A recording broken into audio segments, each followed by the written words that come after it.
네, 오늘의 정치권 이슈 살펴보겠습니다. 복귀왕 전 민주당 선대위 대변인 최수영 시사평론가 두 분과 함께하도록 하겠습니다. 어서 오세요. 네, 안녕하세요. 인수위원회 인선이 거의 마무리 단계에 들어갔습니다. 이르면 내일 현판식을 열고 공식적인 출범을 한다고 전해지고 있는데요. 관련 목소리 듣고 대담 시작하도록 하겠습니다. 전문위원 그리고 실무위원회 검증이 마치는 대로 이르면 내일 오전에 현판식을 하는 것을 목표로 하고 있습니다. 그래서 일 잘하는 정부, 유능한 정부로 속도감 있게 전개해 드릴 것을 약속드립니다. 아마 대통령 당선인으로 확정된 이후에 인수위원회 현판식에서 저희가 새 출발을 알리는 이 시간은 상당히 역대 정부 통틀어서 빠른 속도로 전개된 것으로 알고 있습니다. 민생을 보다 꼼꼼하게 살피기 위해서 1분 1초도 허투루 보내지 않고 쓰겠습니다. 네, 인수위 인선을 하나하나 꼼꼼히 따져보면 다양한 견해들이 나올 수가 있겠지만 큰 틀에서 봤을 때 지금까지의 어떤 인선 스타일, 윤석열 당선인의 그런 스타일을 좀 볼 수 있는 첫 번째 시험대가 인수위가 아니었겠습니까? 전반적인 총평을 좀 듣고 싶습니다. 어떻게 구성이 됐다고 보시는지요? 저는 일단 통합형에 이제 맞췄고, 그다음에 두 번째가 해법형 이제 인재 등용이 아닌가 싶습니다. 왜냐하면 지금 보면은 24명 인수위원 가운데 이제 대학 전임교수 출신이 12명이고, 그다음에 그 정치인뿐만 아니라 이제 각계 인사들이 고루망라돼 있고, 더더군다나 이제 안철수 국민의당 대표 지금 인수위원장 아마 그 몫으로 분류된 그런 분들이 한 5명 정도 되는 걸로 봐서는 24명 가운데 어느 정도 균형도 맞춘 것 같고, 그런 점에서 이제 말하자면 논공행상식의 자리 배분 나눠먹기 이런 것들이 아니라 주로 좀 이제 솔루션을 낸다든가 이제 그런 것들에 대해서 좀 집중을 했던 그런 인사 같고요. 어쨌든 안철수 위원장과 함께 공동정부 구성, 그다음에 인수위부터 서로의 정책과 공약들을 다 녹여내서 걸러내고 그런 것들에 대한 합치성들을 좀 정합성들을 갖다가 이제 좀 드러내고 이제 평가받겠다, 그런 방향성이 쭉 보이는 그런 인사 같습니다. 기본적으로 다만 조금 하나 아쉬웠던 점들은 이제 성별이나 출신 학교 안배 같은 경우는 이번에 조금 기계적으로 좀 다르지 않은 것 같은데, 저는 제가 보기에 어쨌든 지금 빠른 시간 내에 지금 원래 이게 통상 2주 이상 걸리는데 이렇게 단 닷새 이내에 이렇게 마무리되는 경우는 참 빠른 속도인데, 그런 속도감 있게 한다는 그 점에 대해서는 그동안 준비해왔던 것들을 빨리 국민에게 좀 드러내 보이고 52일밖에 안 남은 이제 인수위 활동 기간을 최대한 좀 땡겨보려는, 그래서 좀 해법형 인사, 저는 어쨌든 솔루션은 인사, 그런 이제 인수위원 선정이었다 이렇게 평가하고 싶습니다. 전반적으로 후한 평가를 해주셨는데 복 대변인께서는 인수위의 인선 어떻게 전반적으로 보셨는지 궁금하고요. 잘 된 점 혹은 좀 아쉬운 점 한 가지씩 좀 들어주셨으면 좋을 것 같습니다. 그 인수위원 몇 면에 대해서 제가 잘 모르기 때문에 잘 됐다 안 됐다라고 평가를 하기에는 조금 이른 것 같고요. 네. 다만 우리 평론가님 말씀하신 것처럼 성별 고려가 전혀 돼 있지 않다라는 부분과, 그리고 또 청년에 대해서 많은 강조를 했었는데 이 인수위원들 보면 다 50대 중심으로 돼 있지 않습니까? 그래서 청년의 목소리를 각 분야별 보좌역을 둔다라는 대안을 갖고 있다라고 하는데, 그래도 상징적으로 인수위원으로서 들어오는 어떤 한두 분이라도 이런 모습들이 있었으면 훨씬 더 보기 좋지 않았을까. 그래서 아무리 실무형 인수위원이지만 그 인수위원 구성이 갖는 상징성이 또 우리 국민들에게는 메시지로 전달되는 것이라 그런 부분에서의 아쉬움은 있습니다만, 출발을 하는 시점에 있어서 저는 나쁜 얘기보다는 열심히 해서 그 5월 10일 날 출범을 잘 하시기를 이렇게 바라는 마음입니다. 이 기계적인 배치, 그러니까 말씀하신 것처럼 성별도 그렇고 연령도 그렇고 출신지나 아니면 학력도 그렇고 이런 것들을 좀 기계적으로 고루고루 하는 것들이 좀 옳은 길일까요? 아니면 요소요소에 꼭 필요한 인물들을 배치하는 것이 좀 더 우선시 돼야 될까요? 전 당연히 이제 기계적으로, 그러니까 잘 맞춘 그런 성별 밸런스나 균형감을 맞춘 인사는 당연히 보기에 좋고 받아들이기 쉬운 그런 약간 그 좀 수용성은 있겠지만 보다 중요한 것은 인수위라는 게 5년 기간에 그 가는 조직이 아니잖아요. 짧은 2달도 안 되는 기간 안에 일단 성과를 내야 되고 예. 그다음에 국정 지표에 대한 로드맵을 내고 사실 말이 인수위원회이지 인수에 방점이 있는 게 아니라 국정 그랜드 디자인을 짜는 데 방점이 사실 있는 거잖아요. 예. 그렇기 때문에 그런 것을 하려고 그러면은 그렇게 조금 맞춘 어떤 기회적 균형을 맞춘 그런 것보다는 정말 일을 잘하는 사람으로 성과 그러니까 성과 위주 그다음에 바로 일할 수 있고 그다음에 부처의 업무 보고를 받아서 즉각 거기에 대해서 새 정부의 철학을 녹여낼 수 있는 그런 좀 약간 솔루션을 인사들을 가기 위해서는 저는 결국 인수위에는 약간 특수하게 성과 위주로 갈 수밖에 없다. 다만 이제 새 정부 첫 출범하는 어떤 그 강요들 그다음에 어떤 그 이제 뭐 총리실이라든가 이제 각종 이제 그 우리 정부에 구성할 때는 그럴 때는 이제 균형감을 맞출 수밖에 없이 왜냐하면 국민 통합이나 화합이라는 측면은 기본적으로 성별, 연령별, 지역별 이런 것들의 균형감을 맞춰야 되기 때문에 저는 그때는 가서 그런 것들이 당연히 고려되는 요소지만 지금은 주로 성과 위주로 가는 것이 어쩔 수 없는 인수위의 좀 숙명이 아닌가 싶습니다. 예, 알겠습니다.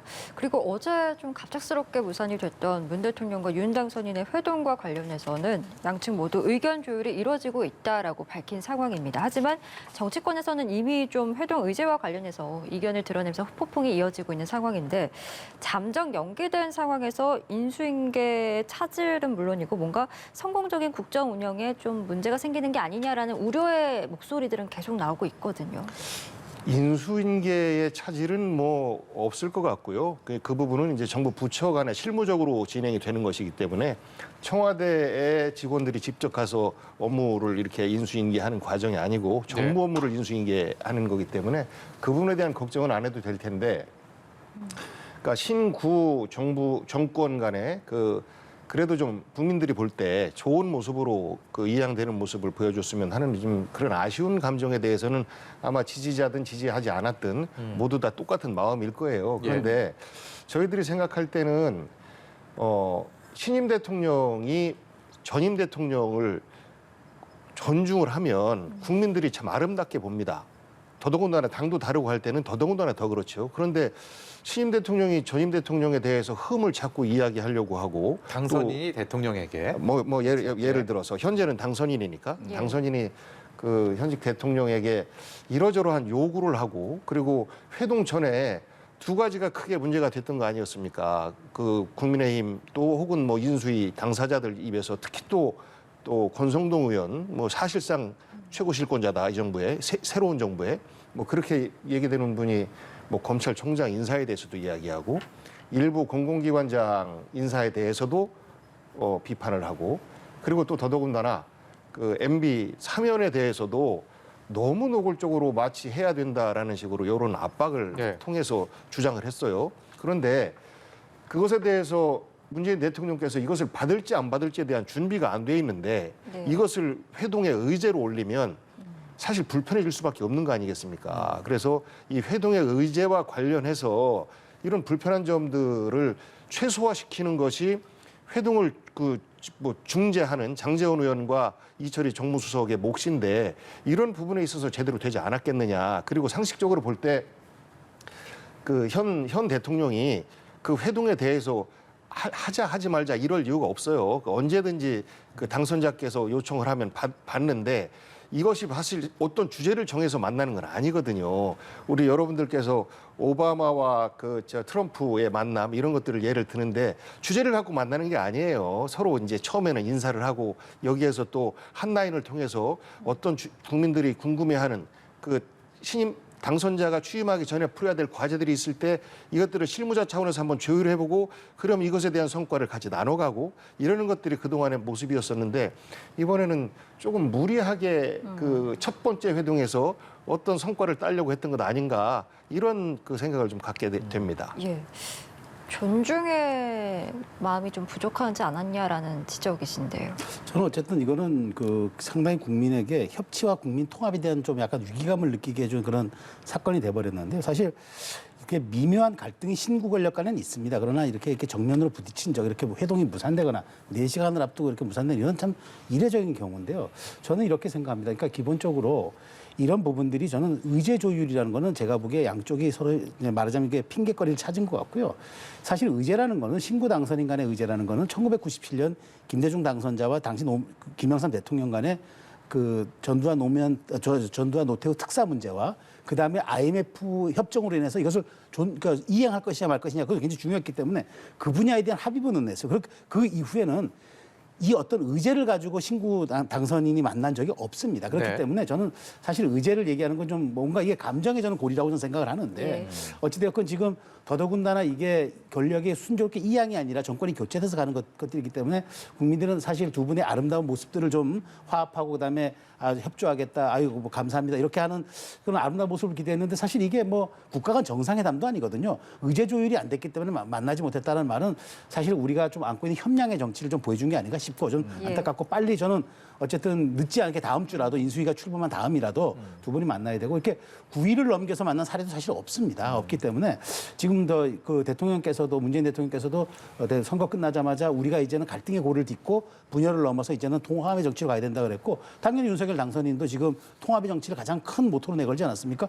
그렇다면 이렇게 양쪽 진영의 지도자들이 부딪히는 이런 모습들은 정말 저는 그런 모습들이 비춰지는 거는 정말 이거는 국민 화합에 도움이 되지 않고요. 그래서 빠른 시일 내에 전 만나야 된다고 보고 두 분이 이런 여론들을 의식해서라도 빨리 좀 만나서 그런 어떤 아름다운 모습들을 연출해낼 때 저는 그 국민들이 비로소 좀 더 큰 지금 그렇지 않아도 사실 뭐 내외적으로 다 예. 여러 가지 우려들이 많지 않습니까?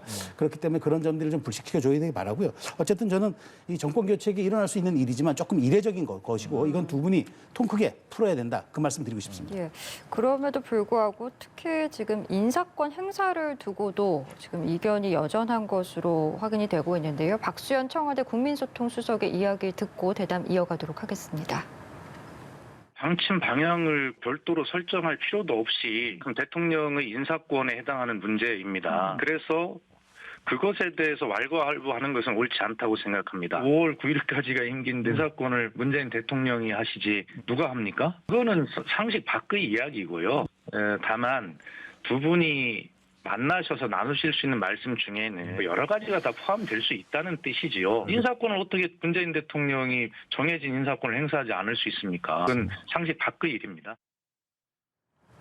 네, 대통령과 당선인의 회동이 무산된 이유 여러 가지 이유들을 주변에서는 추측하고 있지만 그중에서 매우 중요한 이유다라고 이렇게 추정되는 공공기관장 인사, 임명권에 대한 얘기, 박수현 수석의 얘기인데 이것을 두고 신구 권력 간의 충돌, 그리고 뭐 알박기 이런 표현들까지 나오고요. 전면군 얘기 나오면서 이게 단순한 신경전을 넘어서 그야말로 대치가 격화되고 있다라는 표현들도 일부 언론에서는 하고 있습니다. 이 문제는 어디에서 어떤 시선으로 봐야 된다고 보십니까? 문재인 대통령 임기는 올해 5월 9일까지입니다. 당선자의 임기는 5월 10일부터 시작돼요. 여기에서 우리가 인수위원회라는 제도를 둔 것은 원활하게 국정 운행을 첫날부터 잘 할 수 있도록 하는 도와주는 제도를 만든 거거든요. 그러면 그 임기에 대한 존중을 하셔야죠. 그러니까 임기를 2달 땡겨서 먼저 권한을 행사하겠다라는 말로 들릴 수가 있어요. 그러면 똑같이 되풀이되지 않겠습니까? 그래서 임기에 대해서 임기 동안 진행되는 인사권에 대해서는 저는 부당하게 멈춰라라고 하는 것은 아닌 것 같아요. 더더군다나 이 인사가 갑자기 되는 것이 아니라 몇 달 전에 예정된 임기가 만료가 되는 기관장이나 인사 대상자가 있으면 이것을 인사수석실에서 쭉 스크린해서 지금은 이제 이 인사에 대한 준비를 해야 됩니다. 그러고 나면 이것을 민정수석실로 넘기면 민정수석실에서 해당 후보자들에 대한 인사 검증을 하는 이렇게 오랜 시간이 걸려요. 이것이 갑자기 진행되는 게 아니라 오랫동안 진행해왔던 과정인데 이것을 당선자가 됐으니까 내가 대통령 취임할 때까지 멈춰달라라고 하는 것은 누가 봐도 좀 무리한 요구라고 들립니다. 이건 5월 10일부터 본인의 권한을 행사하시면 되고 그리고 정말 후임 정부의 결정적인 역할을 하는 이런 분들이 이 기간 내에 인사가 예정돼 있다라고 했을 때는 저는 내밀하게 그거는 당선자와 현 대통령 간의 내밀한 어떤 상의를 통해서 결정을 하면 돼요. 이렇게 수면 위로 올릴 필요가 전혀 없는 내용이라고 저는 생각합니다. 예. 예. 저는 좀 이렇게 물론 뭐 복 의원님 말씀에 제가 일부는 동의하는데 이게 왜 문제 반복되냐면 정권 교체기마다 이랬어요. 그러니까 이게 약간의 그 인수위에서부터 새 정부 출범까지 텀이 있잖아요. 요때 인사하는 사람들은 항상 이런 문제가 불거졌어요. 이건 어느 정부뿐만 예외가 아니었습니다. 저는 그래서 근데 이런 게 있죠. 조금 말씀하신 것처럼 예를 들어서 한국은행 총재 같이 우리나라의 통화 금융 정책을 다루는 분이 차기 대통령과 임기를 거의 같이 하는데 그렇다면은 그런 중요한 분들에 대해서는 대통령 임기의 권한 내에 행사할 수 있다고 바로 그냥 코드 인사해버리면 그건 또 안 되잖아요. 그런 것들을 우리가 수준 낮은 권력 행위를 한단 말이죠. 그러니까 이런 부분들에 대해서 상의하겠다고 해서 굉장히 좀 국민들이 바라보고 굉장히 이건 아름다운 모습이다라고 얘기를 했는데 갑자기 다른 문제에 대해서 지금 최근 대선 국면부터 지금까지 여러 군데 지금 인사들이 그 공공기관장 인사가 된 거는 국민들이 바라봤을 때 왜냐하면 그 임기가 3년이든 그 중임이 가능하든 차기 대통령과 국정 철학을 같이 함께 해야 되는데 지금 임명해 버리면은 사실 3년 동안 아무것도 못 하지 않습니까? 게다가 바로 그때 환경부 장관 블랙리스트 사건이 있어서 이제는 어느 누구도 이제는 불합리하게 개입하거나 부당하게 개입해서 나가라 마라 할 수도 없는 거고 사찰할 수도 없는 그런 상황이지 않습니까? 그럼 그렇다면 저는 이런 것들이 인수위와의 사전 조율을 통해서 이루어져야 된다. 그러니까 공모 절차서부터 이런 것들이 사전에 좀 약간 거쳐가지고 나간다 그러면 큰 문제가 없을 텐데 법에 주어진 권한이고 법에 주어진 내 그 책무이기 때문에 내가 하겠다라고 할 경우에 이거는 평행선을 달릴 수밖에 없는 거죠. 그런 점에 대해서 저는 차라리 그러면 미국처럼 플럼북이라고 해서 대통령이 인사를 할 수 있는 제도적으로 하든가 아니면은 저는 이제 여야 합의해서 법안 만들 필요가 있다고 봐요. 대선 기간 언제부터 대통령 취임하는 언제 기간 동안은 어떻게 이 인사의 문제에서 어떻게 한다라고 규정을 두면 될 일이지 이런 것에 대한 이런 것이 저는 감정 싸움을 비춰진다. 제가 협량의 정치라고 얘기한 저는 바로 그런 거라고 얘기합니다. 그러니까 저는 이런 점들에 대해서는 좀 여야가 전향적으로 검토할 필요가 있다 생각합니다. 이 모든 것이 사실 대화와 소통이면 문제될 것이 없는 것인데 그렇습니다. 예를 들어서 한국은행 총재에 대해서 말씀하신 것처럼 그런 우려를 좀 하실 거예요. 그런데 상식적으로 지금까지 한국은행 총재를 어느 이념에 편향된 인사를 임명한 적이 없지 않습니까? 그래서 그 부분은 당선자께서 내밀하게 대통령과 만나시거나 말씀을 하시면 돼요. 이렇게 대놓고 손대지 마. 라는 식으로 전달이 되면 사실 어이구 야 신임 대통령 이제 당선됐다고 전임 대통령 이렇게 무시하는 건가라는 감정이 우리 국민들도 들 수 있다. 그렇게 접근하지 말고 기존의 제도가 이렇게 있으면 기존의 제도와 임기를 존중하면서 대화로서 그리고 수면으로 올릴 것과 올리지 말 것을 구분해 가면서 진행하는 것이 아름답다라는 말씀 드리는 겁니다. 그렇죠. 저도 동의합니다. 두 분 다 충분한 협의를 통해서 충분히 해결할 수 있는 문제다라는 평가를 내주셨고요. 집무실 관련 얘기도 좀 해보면요. 연일 이야기가 나오고 있습니다. 용산의 국방부 청사가 가장 유력한 것으로 지금 알려지고 있는데 하지만 정치권에서는 일단 이전 계획과 관련해서 좀 우려의 목소리들이 있는 것 같습니다. 청와대 두 분 다 근무하신 경험이 있기 때문에 어떻게 생각하시는지 좀 짧게 사실 그 본관 집무실과 비서동과의 거리가 좀 멀긴 합니다.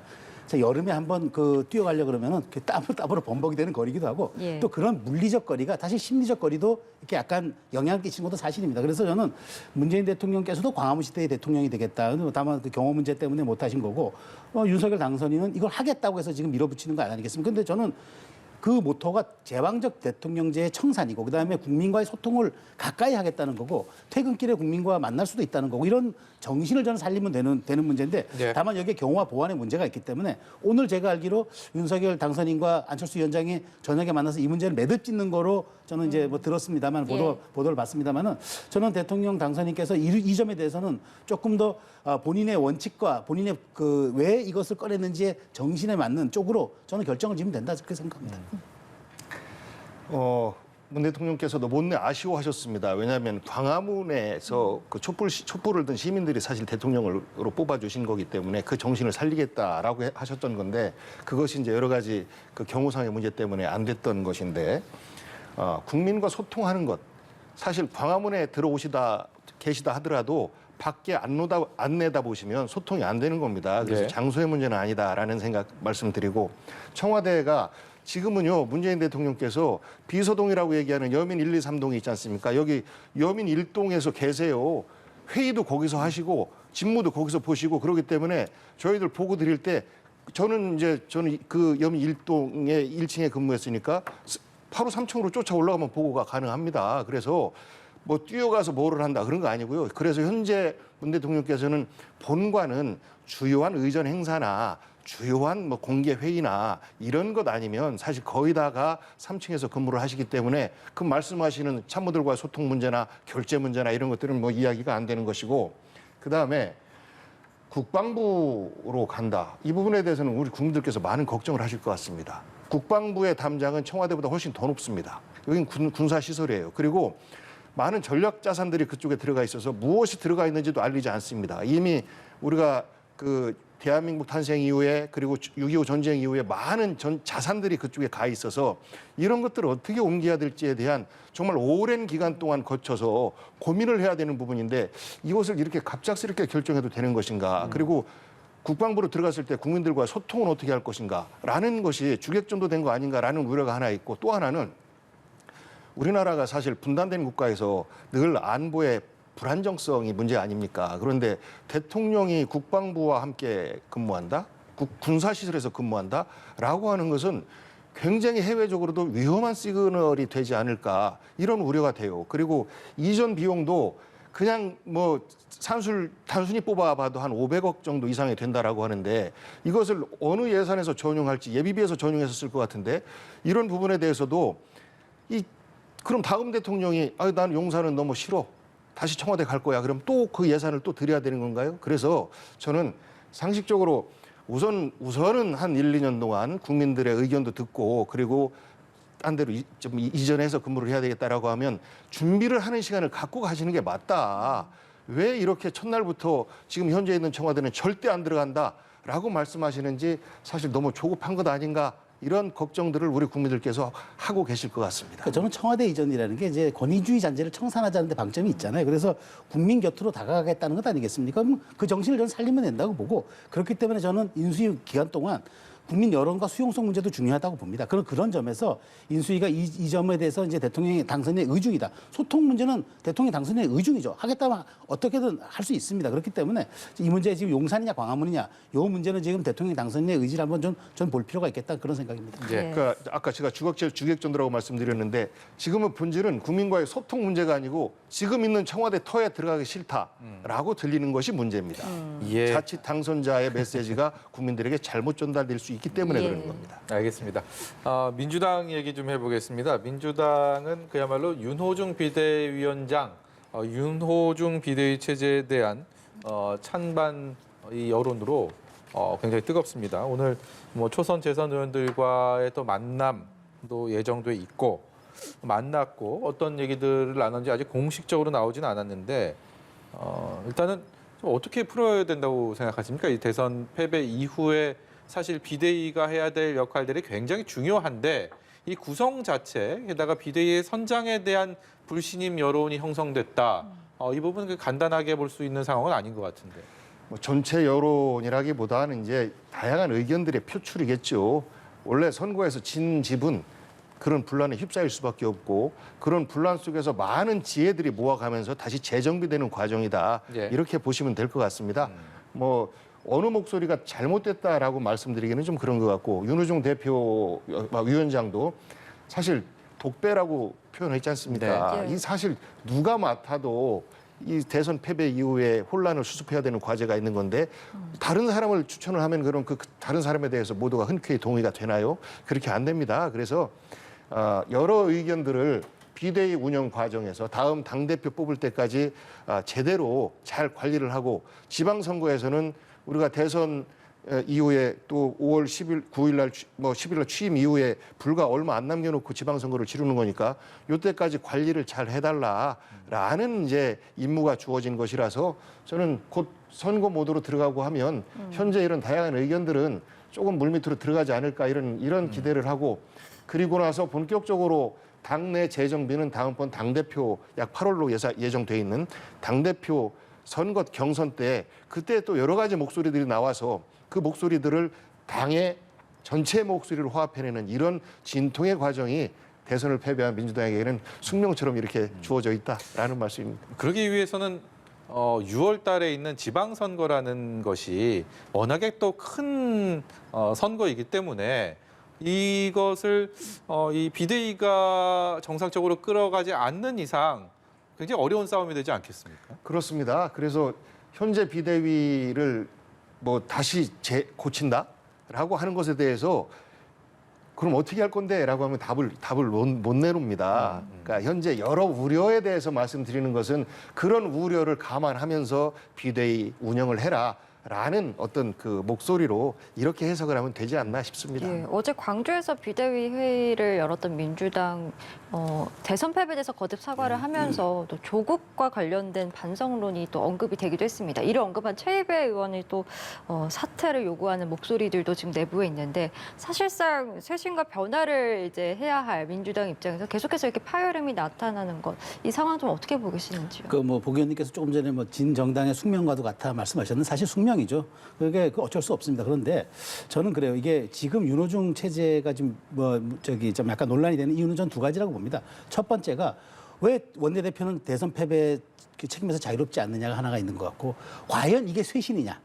국민들이 이걸 쇄신으로 볼 것이냐? 정말 우리가 뼈를 깎는 쇄신이라고 얘기하는 육참골단의 정신으로 국민들이 받아들일 것인가? 그게 어렵다고 보는 것 같고요. 그리고 이런 당내에서 비판들, 우리 조국의 강을 건너지 못했다. 뭐 다른 우리가 내로남불에 대한 통렬한 반성이 없었다. 이런 문제 제기들 저는 다 합당하다고 봅니다. 네. 그런 것들을 다 수렴해서 그 당이 거듭나는 쪽으로 이렇게 해야지, 이런 말들은 그 자해이기 때문에 안 돼. 왜 지금의 우리한테 총질을 하는 거야? 이런 식으로 받아들이면은 개혁과 그런 어떤 쇄신이라는 것이 되겠습니까? 그런 점에서 저는 좀 민주당이 좀 다양성, 그다음에 좀 역동성들 같이 한번 좀 고민해야 될 지점에 와 있다. 저는 이렇게 말씀드리고 싶습니다. 예, 이 민주당 비대위 이 사태의 또 중심에 있는 최이배 비대위원은 잠시 뒤 저희 뉴스리본지에 출연하니까요. 계속해서 채널 고정해 네. 주시고 두 분 말씀 여기까지 듣도록 하겠습니다. 지금까지 복귀왕 전 민주당 선대위 대변인 최수영 시사평론가였습니다. 고맙습니다. 고맙습니다.